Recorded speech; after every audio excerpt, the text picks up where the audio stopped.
Hello everyone, एक बार फिर से आप सभी का स्वागत है मेरे यूट्यूब चैनल इंग्लिश विद विकास झा में। आज के सेशन में हम लोग एक बहुत ही प्यारा जो लव लिरिक है, एक मेटाफिजिकल पोएम है जिसका टाइटल है sweetest love I do not go. और इसके जो पोएट है ना, he is none other than John Donne. Who doesn't know the name of John Donne? कौन है जो जॉन डन के नाम से अपरिचित है? He is one of the pioneer poets of metaphysical school of poetry. चलिए, जी हाँ, आज के सेशन में हम लोग करने जा रहे हैं एक नए पोएम जो कि बिहार बोर्ड 12th क्लास से जुड़ा हुआ है और इस पोएम का टाइटल है sweetest love I do not गो। चलिए, बिना देर किए हम आज के इस सेशन में पहले तो जानेंगे पोएट के बारे में। पोएट कौन है? जॉन डन साहब हैं। ये हमारे जॉन डन साहब हैं। इनका जन्म हुआ था 1572 ईस्वी में और निधन हुआ इनका 1631 ईस्वी में। मोटा मोटी यूं कहें तो ये एलिजाबेथन पोएट थे, लेकिन एलिजाबेथन पोएट्स जितने भी थे ना, इनका जॉनरा डिफरेंट था। डिफरेंट कहने का मतलब इनकी जो राइटिंग थी ना, वो कंप्लीटली क्या हुआ करता था, पर्सनल हुआ करता था। कॉन्वर्सेशनल स्टाइल में ये लिखा करते थे, मतलब डीप रूटेड बातें किया करते थे। ये हाई कंसीट्स का यूज किया करते थे। ये मेटाफर्स जो होते थे ना, उनका एक अलग ही लेवल हुआ करता था इस एज में। जितने भी आपके जॉन डन की बात करें, जॉर्ज हर्बर्ट की बात करें, हेनरी वॉन की बात करें, एंड्रू मार्वेल की बात करें, ये जितने भी थे ना, अपने आप में एक नई स्पर्धा के साथ आगे बढ़ रहे थे। जो नई जो विचारधारा जो इनकी थी, वो चैलेंजिंग थी, लोगों को एक अपनी ओर आकर्षित करने वाली थी। चलिए सीधे पॉइंट पे आते हैं। ये क्या थे? एक मेटाफिजिकल पोएट थे। आपके एग्जाम में ये पूछा जा चुका है। क्या क्या पूछा जा चुका है तो देखेंगे कि sweetest love I do not गो क्या है। ये लव लिरिक है, ये मेटाफिजिकल पोएम है। ये दोनों ऑप्शंस थे आपके अलग अलग एग्जाम में और ये दोनों ही आंसर है आपके, ठीक है ना। अब देखेंगे कि जॉन डन जो है, हमारे जॉन डन साहब जो है ना, वो किस तरह के पोएट हैं, तो याद रखेंगे ये मेटाफिजिकल पोएट हैं। क्लियर है? अब कहता है कि इस पोएम में हम देखेंगे he has very beautifully combined two things. यहां पे दो चीजों को उन्होंने इस कविता में कंबाइन किया। किन किन चीजों को? That is intellect and emotion. मतलब उनका इंटेलेक्चुअल जो प्रॉपर्टी है, इंटेलेक्चुअल जो डीलिंग है और इमोशनल डीलिंग है, उन दोनों को इन्होंने अमलगमेट किया है। कहता है साथ ही साथ इनकी जो पोएट्री है ना, जिसमें डीप स्पिरिचुअलिटी है। आप देखेंगे, अभी पढ़ेंगे ना, मजा आएगा। इनकी शादी किससे हुई थी? एनिमोर से। अर्थात ये इनके जो पैटर्न थे ना, उनके नीज से इन्होंने भाग करके शादी कर ली थी, जिसके कारण से इनको जेल भी जाना पड़ा। क्लियर है? चलिए, उतना डिटेल में हम लोग नहीं जाएंगे। वहीं पे अगर पीजी की क्लास होती then we must have gone through that. कहता है wrote this poem while departing for Germany. अब देखेंगे डिपार्चर की बात हो रही है पोएम में, और इनके बारे में इस पॉइंट को हम जानेंगे इसलिए चूंकि इसका संबंध है। इस कविता को उन्होंने तब लिखा जब ये जर्मनी के लिए रवाना हो रहे थे। क्लियर है? चलिए आगे बढ़ते हैं। अब सबसे पहले मैं आपको रिसाइट करूंगा पोएम। मैं आपसे आग्रह करूंगा कि आप इन पोएम्स को ना, जितने भी आपके सिलेबस में, उनको 2-4 बार पढ़ लीजिए, ताकि आपको ये पता हो कि कौन सा एक्सट्रैक्ट आपके एग्जाम में जो आ रहा है वो किस पोएम से है। क्लियर है? कहता है sweetest love I do not go for weariness of thee, nor in the hope the world can sow a fitter love for me. But since that I must die at last, 'tis best to use myself in jest, thus by faint deaths to die. Yesternight the sun went hence, and yet is here today. He hath no desire nor sense, nor half so sought away.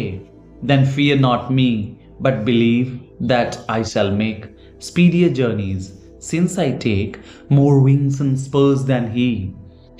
Oh, how feeble is man's power, that if good fortune fall, cannot add another hour, nor a lost hour recall, but come bad chance, and we join to it our strength, and we teach it art and length, itself ours to advance. When thou sighest not wind, but sighest my soul away. When thou weepst, unkindly kind, my life's blood doth decay. It cannot be that thou lovest me as thou sayest, if in thine my life thou weighest, that art the best of me. Let not thy divining heart for think me any ill. Destiny may take thy part, and may thy fears fulfill. But think that we are but turned aside to sleep. They who one another keep alive never parted be. ये हमारा text रहा। अब हम इस text में हम देखेंगे summary क्या है, फिर उसके हम एक्सप्लेनेशन की भी बात करेंगे जो कि आपके एग्जामिनेशन के लिए बहुत ही हेल्पफुल होगा। यहां पे मैं एक चीज आपसे कहना चाहूंगा कि आप सीधे सीधे समरी को मत पढ़िए, पूरे टेक्स्ट को पढ़िए, पूरे टेक्स्ट के लाइन बाय लाइन एक्सप्लेनेशन को जानिए, ताकि आप एग्जाम में और बेहतर परफॉर्म कर सकें। सिर्फ समरी याद करने से आप उसके मास्टर नहीं बन सकते। आप देखिए, नंबर लाना दो तरीके से होता है। एक तो होता है कि भैया मोटा मोटी चीज पढ़ लो, एग्जाम में नंबर ले आओ, और एक होता है जब आप जो नंबर ला रहे हैं दैट इज योर ऑन, वो नंबर आपका खुद का है, आपने अपने इंटेलेक्चुअल आइडिया से या अपने इंटेलेक्ट से उस चीज को प्राप्त किया है। बात समझ रहे हो? इसलिए मैं कहूंगा आपको कि आप पूरे समरी को मत पढ़िए, इसलिए मैं आपको कहूंगा कि पूरे टेक्स्ट को पढ़िए, ठीक है ना? वैसे भी मर्डर हो जाता है समरी पढ़ के। The poet consoles his lover. अब देखेंगे, अगर मैं बात करूं, सीधे आप आ जाएं कहां पे, सीधे हम आपको टाइटल पे लेके आते हैं। सबसे पहली बात है, मैं बताऊंगा आपको कि टाइटल को पहले समझिए। क्या आपने कभी ये सोचा है कि इस पोएम का title sweetest love I do not गो क्यों है? स्वीटेस्ट लव किसे कह रहे हैं? स्वीटेस्ट लव इन्होंने इंट्रोड्यूस किया है, उन्होंने किसको? अपने बिलवेड को। अर्थात इसको बोल सकते हो my beloved I do not go, means मेरी प्रेयसी, मेरी प्रियतमा, मैं आपसे बिछड़ नहीं रहा हूं, मैं आपसे दूर नहीं जा रहा हूं। ये ध्यान रखना है। अब देखिए, आपको बहुत कुछ समझ में आएगा, ठीक है? अब देखते हैं, कहता है क्या? ये कहते हैं कि अपने लवर को ये कंसोल कर रहे हैं, किस बात को लेकर के? कि भैया मैं आपको छोड़ के नहीं जा रहा हूं, इस कारण से कि मैं आपसे उब गया हूं, या फिर मेरा आप में कोई इंटरेस्ट नहीं रहा, या फिर मुझे कहीं दूसरे जगह और बेहतर, अर्थात आपसे कोई बेहतर मिल रहा है। बात समझ में आ रही है? अभी लाइन बाय लाइन हम जब एक्सप्लेनेशन की बात करेंगे वहां देखेंगे आप। He compares his journey to the setting sun which returns daily। अब आगे देखेंगे, इन्होंने ये बहुत ही खूबसूरती से उन्होंने कंपेयर किया। क्या? सेटिंग सन, जब हम देखते हैं कि सूर्य ढलता है और फिर अगले दिन वो उदित हो जाता है, उसकी तुलना इन्होंने अपने इस यात्रा से की है। मतलब कि मैं जा रहा हूं और उतना ही जल्दी आऊंगा, और इवन इन्होंने मेंशन किया है कि मेरी यात्रा सूर्य से भी गतिशील होगी, सूर्य से भी ज्यादा तीव्र होगी। बात समझ में आई बात? चलिए, फिर आगे इन्होंने कहा है कि भैया ह्यूमन लाइफ जो है ना वो अनप्रिडिक्टेबल है, means no one knows what will happen to whom. किसी को नहीं पता है कि कब किसके साथ क्या होने वाला है। लेकिन एक चीज उन्होंने जो बताया है कि जो ट्रू लव है ना, वो किसी भी फिजिकल सेपरेशन को सुपरसीड कर सकता है, उसको ओवरकम कर सकता है। बात समझ में आई? मतलब ये जो अपने आप में है, क्या है? अभूतपूर्व है। समझ में आई बात? चलिए आगे बढ़ते हैं। चलिए अब हम देखेंगे स्टेंजा वाइजम एक्सप्लेनेशन को, ठीक है ना? अब देखिए, यहां तो मैंने सिर्फ मेंशन किया है, यू कैन एक्सेस दिस, आपको ये शेयर कर दिया जाएगा मेरे टेलीग्राम चैनल पे, आप वहां से इसको पीडीएफ को ले लीजिएगा, ठीक है ना? अब मैं आपको सीधे सीधे कहां लेके चलता हूं? टेक्स्ट पे लेके चलता हूं, और फिर वहां पे हम बात करेंगे इन सभी चीजों की। कहता है, sweetest love I do not go for weariness of thee, my beloved, I am not willing to go on separation, or I am not willing to part away with you। मैं कोई ऐसा विलिंग नहीं रखता हूं, मेरे मन में कोई कामना नहीं कि मैं आपको छोड़ दूं, ठीक है ना? इस उद्देश्य से कि मैं आपसे उब गया हूं, थक गया हूं, और ना ही मुझे कोई उम्मीद है कि दुनिया में आपसे बेहतर कोई मिलेगा। बात समझे? Not in hope the world can show a fitter love for me, but since that I must die at last. ये कहते हैं डाई, डेथ की बात कर रहे हैं। इन्होंने डेथ की तुलना की है क्या? सेपरेशन से। सेपरेशन मतलब कि ये जो यात्रा पे जा रहे हैं, और साथ ही साथ कह रहे हैं एक समय तो आने वाला है ना जब हम भी मरेंगे, आप भी मरोगे, तो वहां भी तो सेपरेट होना है। बट इन्होंने क्या बोला? एक चीज, to use myself in jest thus by feigned death to die. हम कहते हैं भैया ये फेन डेथ होगा। फेन डेथ का मतलब क्या है? कि भैया हम मृत्यु को ठग लेंगे। कैसे? जब मृत्यु आएगी, जो उससे जो हमारा सेपरेशन होगा, आप दुखी हो जाओगे, आप रोओगे, आपको बहुत ही तकलीफ होगा। तो मैं चाहता हूं कि अभी ही आपसे थोड़ा दूरी बनाना शुरू कर दूं, ताकि जब मैं वास्तव में मरूं तो आप मेरे उसका ज्यादा दर्द न सहें। देखिए, यह सच्चा प्रेम है, और सच्चे प्रेम में क्या होता है, कभी भी कोई प्रेमी अपने प्रेमिका को दुख नहीं देना चाहता है। ठीक है, नेक्स्ट कहते हैं, yesterday the sun went hence and yet is here today. कल शाम में सूर्य जो है ना डूब गया। डूब गया मतलब यहां पे देखिए मेटाफर है यूज। क्या सन को क्या बता रहे हैं कि डूब गया। डूब गया मतलब मृत्यु, और फिर अगले दिन वो उदित हो रहे हैं, अर्थात अगले दिन वो फिर दस्तक दे रहे हैं। तो मैं भले आपसे पार्ट हो जाऊंगा, मैं भले आपसे दूर चला जाऊंगा, लेकिन अगली सुबह जैसे सूर्य आकर के दस्तक देते हैं, दुनिया को प्रकाशमान बनाते हैं, प्रकाशित करते हैं, ठीक उसी तरह से मेरी भी यात्रा जो होगी वैसी ही होगी। और कहते हैं वैसी ही नहीं होगी, बल्कि उस सूर्य की गति से भी तेज होगी। कैसे? कहते ही hath no desire nor sense. कहते देखिए, ना तो सूर्य के पास कोई अभिलाषा है, ना ही उसके पास कोई भाव है, मतलब प्रेम जैसा भाव नहीं है उसके पास। वो तो सबके साथ एक समान होता है। Nor half so short away, और न ही उसको कोई ये निर्धारित दूरी है कि इतना मैंने आधी दूरी तय कर ली, पूरी दूरी हो गई मेरी, ऐसा कुछ भी नहीं है। Then fear not me, but believe that I shall make speedier journeys since I take more wings and spurs than he। कहते हैं कि चलिए, मैं आपको कारण बता रहा हूं कि मैं सूर्य से ज्यादा तेज क्यों यात्रा कर पाऊंगा। तो कहते हैं कि देखिए, उसके पास ना डिजायर है ना सेंस है, लेकिन मेरे पास विंग्स हैं, मेरे पास स्पर्स हैं। इसका मतलब क्या हो गया विंग्स? इन्होंने अपने डिजायर और सेंस को विंग्स दिया है। मतलब क्या है यहां पे? इन्होंने बोला मेरे पास अभिलाषा है, मेरे पास मेरे प्रेम को पाने की तमन्ना है, अर्थात मेरे पास कुछ उद्देश्य है। इस कारण से मैं अपनी यात्रा को सूर्य की यात्रा से तीव्रतम बना पाऊंगा। समझ में आ रही है? मेटाफिजिकल देखें, फार फेज्ड इमेजरी, कहां से उठा के कहां लेके आ रहे हैं, ये चीज देखना है आपको। अब कहते हैं, O how feeble is man's power that if good fortune fall can not add another hour nor a lost hour recall. कहते हैं मनुष्य अपने शक्ति पे घमंड करते हो कि मैं बहुत शक्तिशाली हूं, मैं बहुत पैसा वाला हूं। अरे भैया, आप फीबल हो। फीबल का मतलब ब्रिटिल, ब्रिटिल का मतलब वीक। आप तुच्छ हो, आप शक्तिहीन हो। कैसे शक्तिहीन हो? कहता कि ऐसे कि आपका जब दुर्भाग्य शुरू होता है ना, जब आपका सौभाग्य गिर जाता है, मतलब दुर्भाग्य शुरू होता है ना, तो आप अपने जीवन में एक घंटा भी नहीं जोड़ सकते हो। दूसरा, न ही आप अपने जिए हुए या बीते हुए समय को फिर से जी सकते हो। तो कहता कि किस तरह की शक्ति है आपके पास कि आप अपने जीवन में एक घंटा नहीं जोड़ सकते हैं, और न ही पीछे जो बीता हुआ समय है उसको फिर से जी सकते हैं। क्या कल में आप जाकर के जी सकते हो? क्या आप कल जा सकते हो? नहीं ना। तो फिर वही तो कहता है, तो आप किस हैसियत से बोलते हो कि मैं बहुत शक्तिशाली हो? आप तो तुच्छ हो।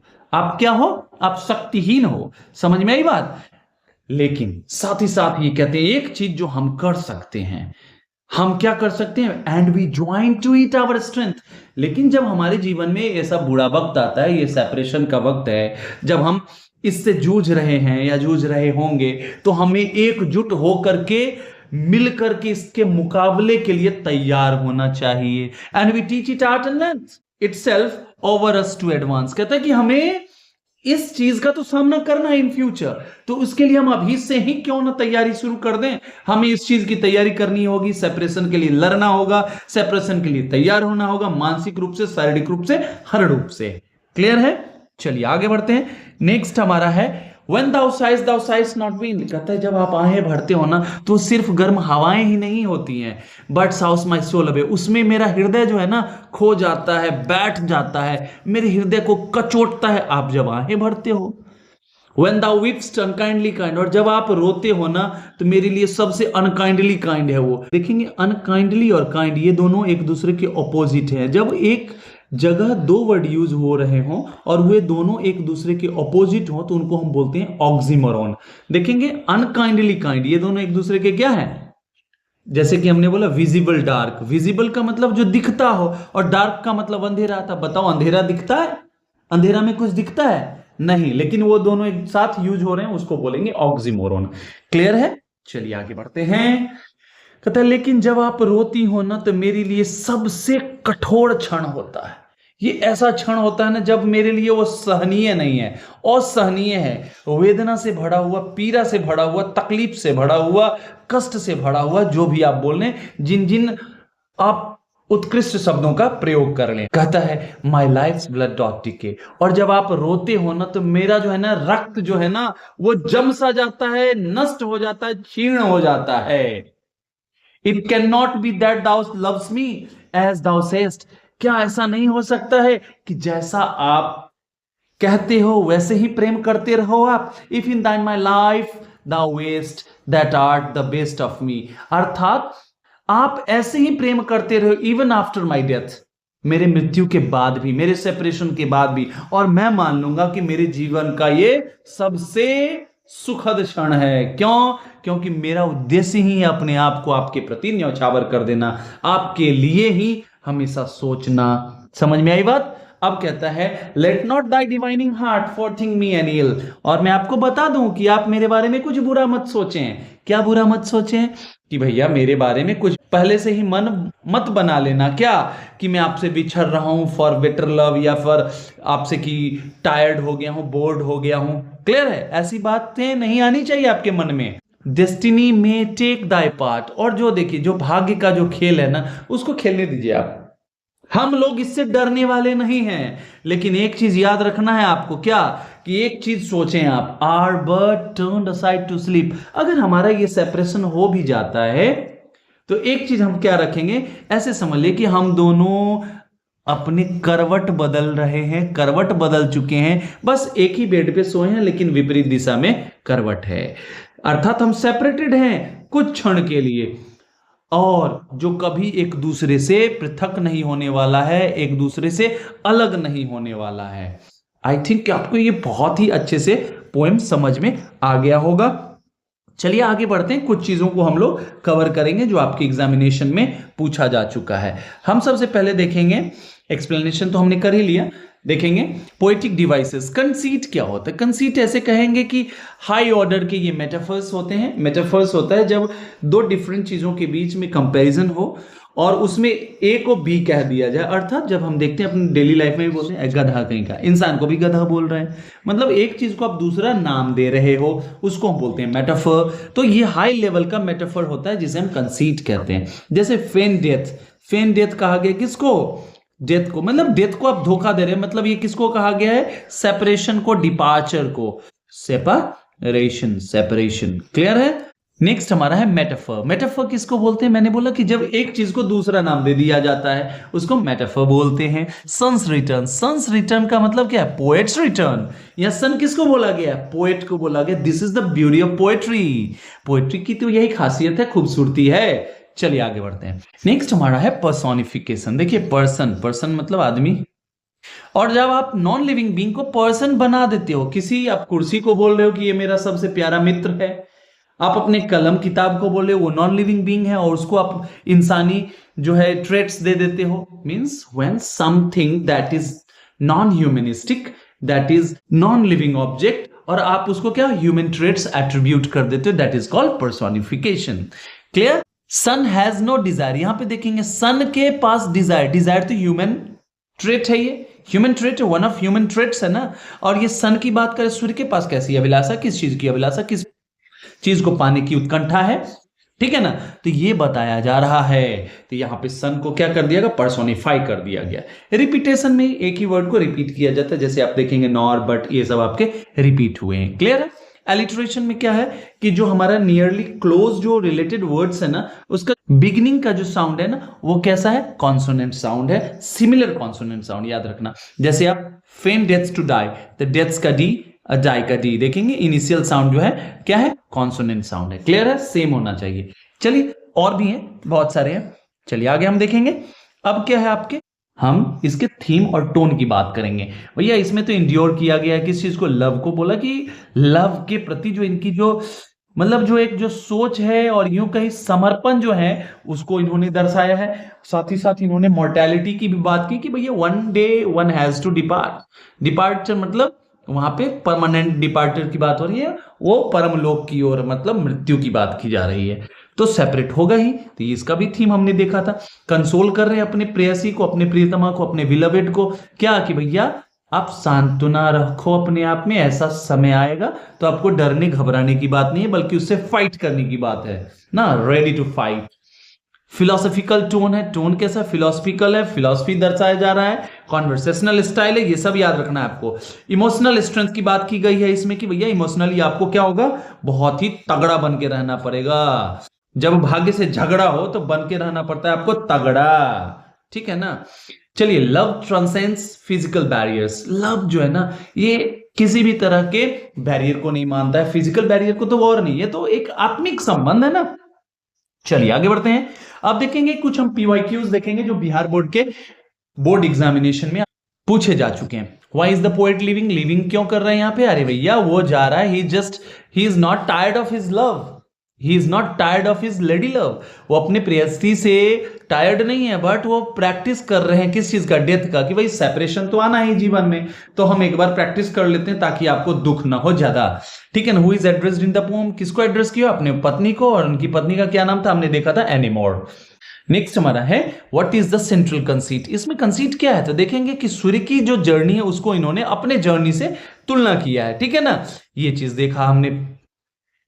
नेक्स्ट है व्हाट वीकेंस द पोएट, आखिर वो कौन चीज है जो इनको कमजोर बना रहा है? भैया ये साइज, उनकी आहें और उनकी जो आंसू है ना, वो इनसे बर्दाश्त नहीं हो रहा है। मतलब उनके आंसू को देख करके इनका हृदय जो है ना विदीर्ण सा हो जा रहा है, वो मतलब जैसे कि कलेजे पे छुरी चल जा रहा हो, वो ये बता रहे हैं। क्लियर है? चलिए आगे बढ़ते हैं। नेक्स्ट हमारा है एमसीक्यूज, कुछ देख लेते हैं। कहता है who wrote sweetest love I do not गो। आपको पता है शेक्सपियर लिखा गया?